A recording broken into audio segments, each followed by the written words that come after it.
Hi Takeshi, you co-authored a deep dive report on discrete factory automation, where you forecast global revenues in this space to almost triple by 2035 to $217 billion.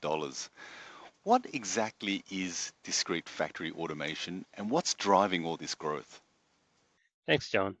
So discrete factory automation are automation tools and solutions for factory processes. And discrete means it's quantifiable goods such as smartphones, cars, and semiconductors, for example. So a large drive apart from the demand growth of these products would also be population decline. Japan, Europe, China, where labor shortage continues and working age population declines, automating these processes at factories become more and more important to continue to produce and also continue to meet growing market demand.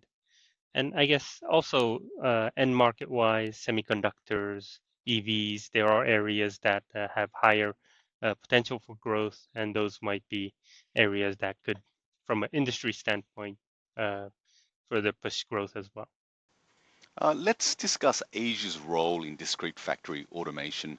Which Asian companies are leading the charge and which areas are seeing the biggest growth? So yeah, for Japanese companies, for example, companies like Keyence does still have a relatively high component of revenue coming from Japan. So they are out to capture the natural market share abroad. So they could outpace the market growth of 9% that we calculate globally, while it also holds the highest margins amongst the group as well. For companies like SMC, CKD, they do have a higher exposure to electronics, including semiconductors and its production equipment, which are high growth sectors as well. And to give you a data point, Japanese companies on average gets about 35% of their revenue from China and also including Asia ex Japan. So this is where we see double digit growth in our outlook to 2035.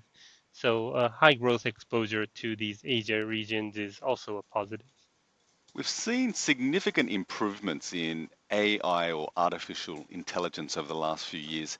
How is AI impacting factory automation? And are we going to see AI robots in the near future? So the quick question to that is that we are already seeing AI installed equipment out in the market. Keyence has some specific sensors that use AI. Also, Yaskawa with their collaborative robots are now using NVIDIA chips to power their AI. So collaborative robots are roughly about 10% of overall industrial robots.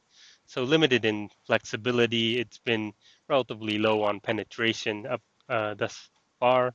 But new robots can do a lot more through self-thinking instead of rigorous necessary programming done for older robots. So beyond this, we will likely see a lot of AI-driven robots pushing for automating a lot of different tasks, multiple tasks going forward. And also to add to that would be the speedy development of humanoids by the likes of Tesla or Figure Robot, which could put another angle to automating human tasks. Takeshi, thanks for your insights. Thank you.